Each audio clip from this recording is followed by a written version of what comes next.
At when we'll see warmer temperatures heading our way. Thank you, Ben. Well, Kansas City University is celebrating its first class of physicians. This afternoon, 131 physicians graduated from KCU Joplin. 18 of those physicians will be staying in the Joplin area, and 8 physicians are commissioning into the armed forces. The best way I can describe it right now after that ceremony was just feeling very honored and grateful for the opportunity. I'm from Joplin. I went to Joplin High School, graduated in this building at Missouri Southern, and now graduating medical school here. And just thinking about all the things that had to happen for me to get to this point. This is an exciting day to see this dream come true. KCU Joplin will be breaking ground on their new dental school on May 22nd. The Kansas City University president says Joplin will be the smallest community in the United States to have both a medical and dental school. After only a few months in operation, the Star Emporium downtown general store will be closing its doors, but maybe not for too long.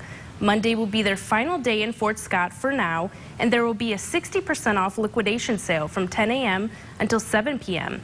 Their goal is to close for a little bit and develop a new food co-op model for the community by partnering with local producers. The store expects to reopen mid-summer under the new model.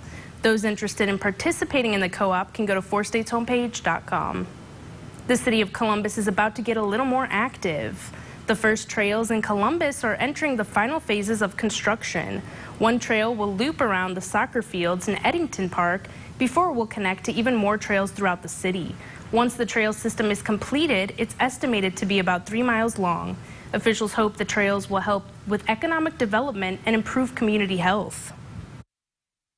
We've got a couple places where people can walk off-road, but we're working on building up the sidewalks and the walking areas, so it's important people can get their exercise in here.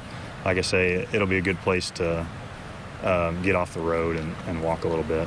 The walking path is estimated to be completed in 2 weeks, according to Walters. There are also plans to install benches, restrooms, and a concession stand at Eddington Park. The city of Parsons saw the return of some of its history recently. The Parsons Historical Society Museum hosted their seasonal opening this weekend.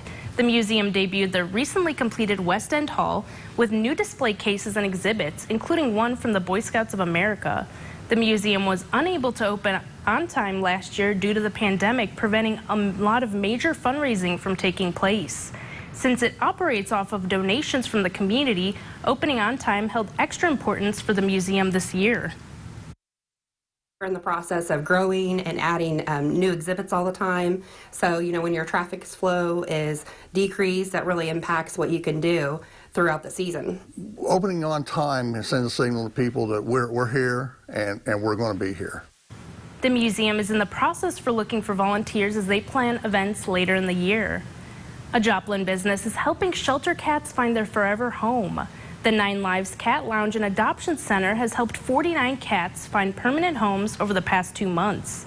They adopt cats from rescue partners like the Joplin Humane Society, Second Chances in Grove, and Faithful Friends from Neosho.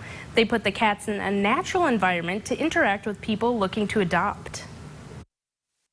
It's been studied that this type of environment helps increase their chance of getting adopted by 63%. So it gets them to a low stress environment, so you can actually see the personalities of the cats and trying to connect with them on a one-on-one basis. The center offers same-day adoptions. To make a reservation, go to fourstateshomepage.com. Uber drivers are suing the rideshare company. Coming up in this week's Legally Speaking, why they're suing and what UK Supreme Court decided. This is Action 12 News, Weekend Edition, with Jessica Jukic.